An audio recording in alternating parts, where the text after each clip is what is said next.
Hello friends, జనవరి 24, 2006 కేరళలోని కొల్లాయం డిస్టిక్కి చెందిన రంజని అనే మహిళ కవల పిల్లలకి జన్మనిచ్చింది. ఈ విషయం తెలిసిన రంజని తల్లి చాలా సంతోషపడింది. 17 రోజుల తర్వాత రంజని వాళ్ళ తల్లి శాంతమ్మ పుట్టిన పిల్లలకి బర్త్ సర్టిఫికేట్ చేపిద్దామని చెప్పి పంచాయతీ ఆఫీస్కి వెళ్ళింది. ఈ టైంలో ఒక మహిళ రంజనిని తనకు పుట్టిన ట్విన్స్ని చూద్దామని చెప్పి వాళ్ళ ఇంటికి వెళ్ళింది. అంతే, అలా ఇంట్లోకి వెళ్ళిన వెంటనే పెద్దగా అరుపులు వినిపించాయి. ఆ అరుపులు విన్న తర్వాత చుట్టుపక్కల వాళ్ళు వెంటనే ఆ ఇంటి దగ్గరికి వచ్చారు. అక్కడ చూస్తే రంజని కళ్ళు బయటకొచ్చి కాళ్ళు దూరంగా స్ప్రెడ్ అయి మెడ కట్టేపోయి రక్తం అంతా ఆమె పైన ఏరులే పారుతోంది. తన ఇద్దరు 17 రోజుల కూతుర్లు కూడా సేమ్ అదే పొజిషన్లో కనిపించారు. అసలు వీళ్ళని ఎవరు చంపారు? 17 రోజుల పసిపిల్లను కూడా చూడకుండా అంత కిరాతకంగా ఎందుకు చంపారు? ఎప్పుడో 2006లో జరిగిన ఈ కేసుని ఆర్టిఫిషియల్ ఇంటెలిజెన్స్ AI ద్వారా 2025లో ఎలా సాల్వ్ చేశారు? ఈ విషయాలన్నిటి గురించి ఈరోజు వీడియోలో మనం పూర్తిగా తెలుసుకుందాం. Let's get into the show. కేరళలోని కొల్లాయం డిస్టిక్కి చెందిన ఒక చిన్న టౌన్లో నివసించే రంజని అనే అమ్మాయి స్టోరీ ఇది. ఈ అమ్మాయి చాలా మంచి అమ్మాయి. వాళ్ళ నాన్న తన చిన్నప్పుడే చనిపోయాడు. అప్పటి నుంచి తన తల్లే చిన్న చితక పనులు చేసుకుంటూ తనని పోషిస్తూ వచ్చేది. కానీ ఎన్ని కష్టాలు పడుతున్నా కానీ వాళ్ళ లైఫ్ మాత్రం చాలా సంతోషంగా ఉండేది. బట్ సడన్ గా తన లైఫ్ లోకి ఒక చేంజ్ వచ్చింది. ఒకరోజు తన ఊర్లో రంజనికి ఒక అబ్బాయి పరిచయం అయ్యాడు. అతని పేరు దిబిల్ కుమార్. వీళ్ళ పరిచయం కాస్త ప్రేమగా మారింది. చిన్నప్పుడే తండ్రి ప్రేమను కోల్పోయిన రంజనికి దిబిల్ కుమార్ చూపించే ప్రేమ బాగా నచ్చింది. కేవలం రంజనీకే కాదు, వాళ్ళ అమ్మ శాంతమ్మ కూడా ఆ అబ్బాయి బాగా నచ్చాడు. ఎందుకు నచ్చడు చెప్పండి? అతను ఆల్రెడీ ఆర్మీలో వర్క్ చేస్తూ ఉన్నాడు. అండ్ మంచి శాలరీ కూడా, బాగా సెటిల్ అయిన వ్యక్తి కూడా. ఇలాంటి వ్యక్తి తన కూతురికి భర్త అవుతున్నాడంటే ఏ తల్లి మాత్రం ఆనందించి చెప్పండి. మొత్తానికి వీళ్ళిద్దరూ అందరి ప్రేమికుల్లాగే బాగా హ్యాపీగా కలిసిమెలిసి తిరిగారు. బట్ సడన్ గా ఒకరోజు రంజనికి హెల్త్ బాగాక హాస్పిటల్కి వెళ్ళింది. ఫైనల్ గా రిపోర్ట్స్ వచ్చాక తెలిసింది ఏంటంటే రంజని ప్రెగ్నెంట్ అని. ఫస్ట్ రంజని కంగారు పడినా కానీ ఆ తర్వాత హ్యాపీగా ఫీల్ అయింది. తన ప్రియుడు కూడా ఇలానే ఫీల్ అవుతాడని చెప్పి ఎంతో ఎక్సైట్మెంట్ తో దిబిల్ కుమార్ దగ్గరికి వెళ్ళి ఈ విషయం మొత్తాన్ని చెప్పింది. ఎప్పుడైతే రంజని ఈ మాట చెప్పిందో అప్పటి నుంచి దిబిల్ కుమార్ బిహేవియర్ చిన్నగా చేంజ్ అవటం స్టార్ట్ అయింది. తనతో ముందులా ప్రేమగా మాట్లాడేవాడు కాదు. ఒకానొక టైంలో అయితే ఆ కడుపుకి నాకు సంబంధం లేదని చెప్పి ఆ మొహం మీదే చెప్పేశాడు. అంతేకాకుండా ఆ కడుపు ఎవరి వల్ల వచ్చిందో చెప్పని చెప్పి తన క్యారెక్టర్ ని క్వశ్చన్ చేయడం స్టార్ట్ చేశాడు. అయినా నీలాంటి దాన్ని ప్రేమించడమే నేను చేసిన పెద్ద తప్పు. నీలాంటి దాన్ని మా పేరెంట్స్ ఎలా యాక్సెప్ట్ చేస్తారనుకుంటున్నామని చెప్పి తిరిగాని ఇంకా ఎక్కువగా అవమానించేవాడు. ఫైనల్ గా ఇదంతా కాదు, ముందు నువ్వు అబార్షన్ చేపించుకో అని చెప్పి రంజనితో చెప్పాడు. ఈ మాటలు విన్న రంజనికి కోపం కట్టెలు తెంచుకుంది. చావరనే చేస్తానేమో కానీ అబార్షన్ మాత్రం చేపించుకోని చెప్పి గట్టిగా సమాధానం చెప్పింది. రంజని ఇలా ఎదురు సమాధానం చెప్పడంతో దిబిల్కి ఏం చేయాలో అర్థం కాక అక్కడి నుంచి వెంటనే తిరిగి ఆర్మీకి వెళ్ళిపోయాడు. భర్త లేకుండా ఒక అమ్మాయి ప్రెగ్నెంట్ అంటే అందరూ ఎలా చూస్తారో మనకు బాగా తెలుసు, ముఖ్యంగా మన ఇండియాలో. కానీ రంజని మాత్రం చుట్టుపక్కల వాళ్ళు ఎన్ని సూటుపోటి మాట్లాడినా కానీ వాటిని సహిస్తూ తనకు పుట్టబోయే బిడ్డ కోసం ఎదురు చూస్తూ ఉంది. అలాగే తనకు జరిగిన అన్యాయానికి ఎలాగైనా సరే న్యాయం జరగాలని చెప్పి కేరళ ఉమెన్ కమిషన్ దగ్గరికి వెళ్ళి జరిగిన విషయం మొత్తాన్ని ఎక్స్ప్లెయిన్ చేసింది. ఈ కథ మొత్తం విన్న తర్వాత వాళ్ళు చెప్పిన సొల్యూషన్ ఒకటే, అదే DNA test. Kerala women's commission నుంచి దిబిల్ కుమార్ కి ఒక నోటీస్ వెళ్ళింది.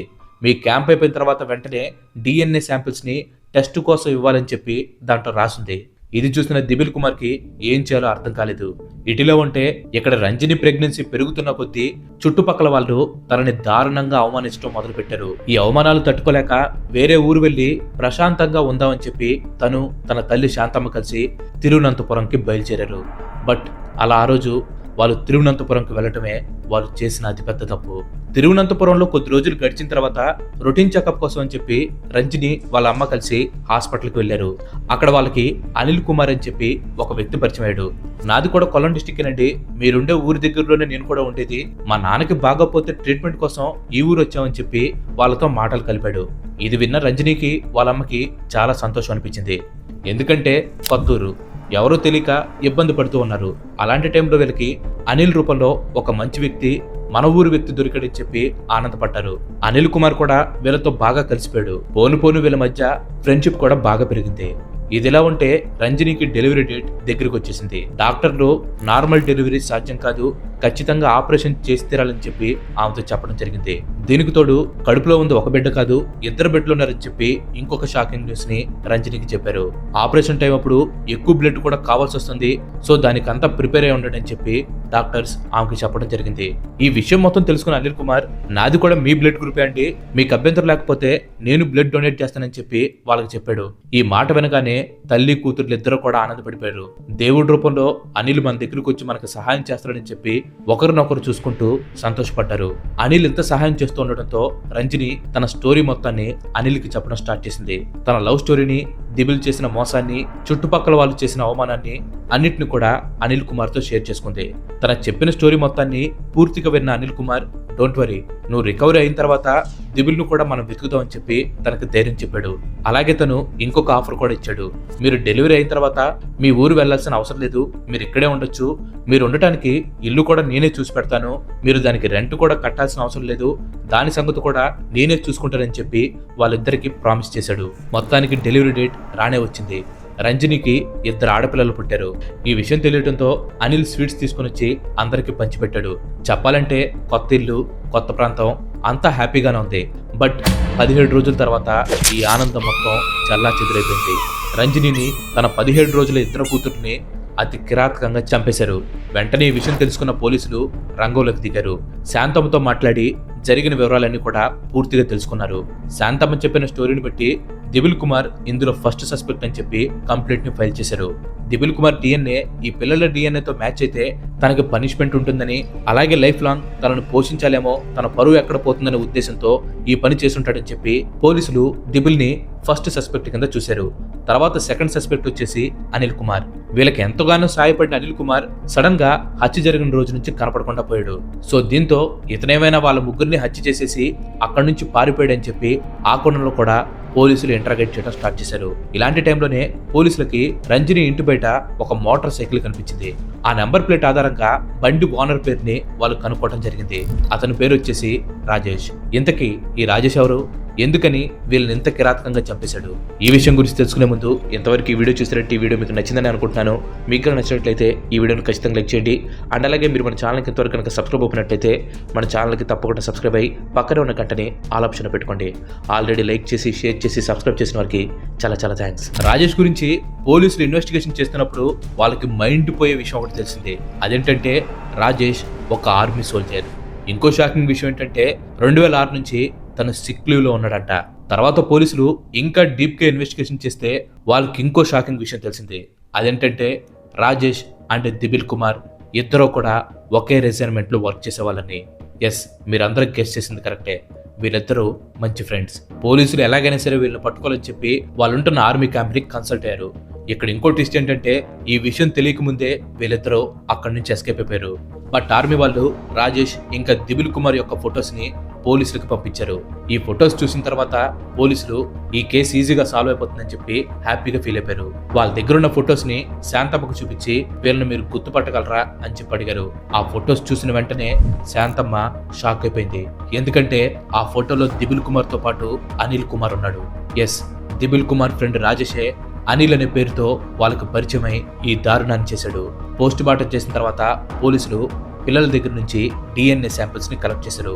పరారీలో ఉన్న దిబిల్ ఇంకా రాజేష్ కోసం పోలీసులు గాలింపు చేయడం మొదలు పెట్టారు. ఎంత వెతికినా కానీ పోలీసులకి వాళ్ళ ఆచూకీ దొరకలేదు. దీంతో పోలీసులు వాళ్ళని గనక పట్టిస్తే 5 లక్షల రూపాయల రివార్డ్ ఇస్తామని చెప్పి కూడా ప్రకటించడం జరిగింది. బట్ నో యూస్, ఎందుకంటే దిబిల్ ఇంకా రాజేష్ ఇద్దరు కూడా ఆర్మీ సోల్జర్స్. సో వాళ్ళకి ఎలా దాక్కోవాలి, ఎలా ఎస్కేప్ అవ్వాలి, ఇవన్నీ కూడా వాళ్ళకు వెన్నతో పెట్టిన విద్య. సో ఆర్మీ టెక్నిక్ సహాయంతో వాళ్ళు పోలీసులు కలుగప్పి ఎప్పటికప్పుడు ఎస్కేప్ అవుతూనే ఉన్నారు. దాదాపుగా 4 సంవత్సరాల వరకు, అంటే 2010 వరకు కూడా కేరళ పోలీసులు వాళ్ళ గురించి గాలింపు చేస్తూనే ఉన్నారు. But no use. కానీ శాంతమ్మ మాత్రం అస్సలు తగ్గలేదు. ఎలాగైనా సరే న్యాయం జరగాలని చెప్పి ఫైట్ చేయడం మొదలుపెట్టింది. కేరళ హైకోర్టులో కేసుని ఫైల్ చేసి ఆ కేసుని సిబిఐకి అప్పగించాలని చెప్పి ఆమె రిక్వెస్ట్ చేసింది. 2010లో కోర్టు ఈ కేసుని సిబిఐకి అప్పగించింది. సిబిఐ వాళ్ళు మొదట్లో పోలీసు వాళ్ళు గెస్ చేసింది కరెక్టే అని చెప్పి డిక్లేర్ చేశారు. అంటే దిబిలే రాజేష్ తో ఈ హత్య చేయించాడని చెప్పి వాళ్ళు కంక్లూడ్ చేశారు. ఇన్ కేసు డిఎన్ఏ టెస్ట్ కనుక ప్రూవ్ అయితే తనే ఫాదర్ అని తెలుస్తాడు. సో తనను మోసం చేసినందుకు తనకి జైలు శిక్ష పడుతుంది. అలాగే తర్వాత ఫైనాన్షియల్ గా రంజనిని అలాగే తన పిల్లలకి దిబిలే సపోర్ట్ చేయాల్సి ఉంటుందని చెప్పి ఈ దారుణానికి తను పాల్పడి ఉంటాడని చెప్పి సిబిఐ వాళ్ళు డిక్లేర్ చేశారు. తర్వాత సిబిఐ వాళ్ళు కూడా 2013 వరకు దిబిల్ ఇంకా రాజేష్ ను పట్టుకోవడం కోసం గాలింపులు చేశారు. బట్ సిబిఐ కూడా ఫెయిల్ అయిపోయింది. మొదట్లో కేరళ పోలీసులు ఇచ్చిన 5 లక్షల రివార్డ్ని సిబిఐ వాళ్ళు 20 లక్షలకు పెంచారు. అయినా కానీ ఏ ఒక్కరు కూడా వాళ్ళని పట్టించలేకపోయారు. ఎన్నో సంవత్సరాల పాటు టాప్ ప్రయారిటీలో ఉన్న ఈ కేసు కాస్త ఇప్పుడు అటక మీద ఎక్కడో పడేసింది. 10 సంవత్సరాల తర్వాత అంటే 2023లో మనోజ్ అబ్రహాం అని చెప్పి ఆ డిస్ట్రిక్ట్ కి కొత్త ఐపీఎస్ ఆఫీసర్ వచ్చాడు. ఇతని స్పెషాలిటీ ఏంటంటే కొత్త కేసులతో పాటు సాల్వ్ చేయని ఓల్డ్ కేసెస్ ను కూడా తిరిగి మళ్ళీ ఓపెన్ చేసి వాటిని సాల్వ్ చేయటం. ఇలాంటి టైంలోనే అబ్రహాం టేబుల్ మీదకి రంజని కేసు వచ్చింది. ఆ కేసుని చదివిన అబ్రహాం షాక్ అయిపోయాడు. తల్లిని కేవలం 17 రోజులున్న పసికందుల్ని ఇంత కిరాతకంగా చంపిన వాళ్ళని ఎలాగైనా పట్టుకోవాలని చెప్పి డిసైడ్ అయిపోయాడు. వెంటనే వాళ్ళ దగ్గరున్న ఓల్డ్ ఫొటోస్ని తీసుకొని వాళ్ళ టీంకి ఆ ఓల్డ్ ఫొటోస్ ఇచ్చి ఏఐ టెక్నాలజీ ద్వారా ప్రజెంట్ వీళ్ళు ఎలా ఉంటారో ఆ ఇమేజెస్ని క్రియేట్ చేయమని చెప్పి వాళ్ళకి టాస్క్ ఇచ్చాడు. వాళ్ళ టెక్నాలజీ టీం దాదాపుగా 15 రోజుల పాటు కష్టపడి 18 సంవత్సరాల తర్వాత వాళ్ళు ఎలా ఉంటారనే ఇమేజెస్ని ఏఐ సహాయంతో వాళ్ళు క్రియేట్ చేయడం జరిగింది. ఆ ఫొటోస్ చూసిన అబ్రహాం అస్సలు లేట్ చేయకుండా ఏఐ టెక్నాలజీని యూజ్ చేసి సోషల్ మీడియా ప్లాట్ఫామ్స్ మొత్తాన్ని కూడా తరోగా చెక్ చేయమని చెప్పి వాళ్ళకి ఆర్డర్స్ని పాస్ చేశాడు. దాదాపుగా 4 నెలల పాటు కేరళ పోలీసులు ఆర్టిఫిషియల్ ఇంటెలిజెన్స్ సహాయంతో డీప్ గా సెర్చ్ చేయడం స్టార్ట్ చేశారు. ఈ టైంలో కొన్ని ఫోటోలు 10% మ్యాచ్ అయితే ఇంకొన్ని ఫోటోలు 35% వరకు మ్యాచ్ అయ్యాయి. బట్ ఒకరోజు మాత్రం సోషల్ మీడియాలో ఒక ఫోటో కనిపించింది. ఇది రాజేష్ ఏఐ ఫోటోతో 92% మ్యాచ్ అయింది. కేరళ పోలీసులు ఏ మాత్రం కూడా లేట్ చేయకుండా ఆ ఫోటో ఎవరు పెట్టారో వాళ్ళని ట్రేస్ చేశారు. ఈ ఫోటో పుడుచేరిలో జరిగిన ఒక పెళ్లిలో తీసిన ఫోటో. దీన్ని ఒక లేడీ గ్రూప్ ఫోటో దిగి తన ఇన్స్టాగ్రామ్ లో పోస్ట్ చేసింది.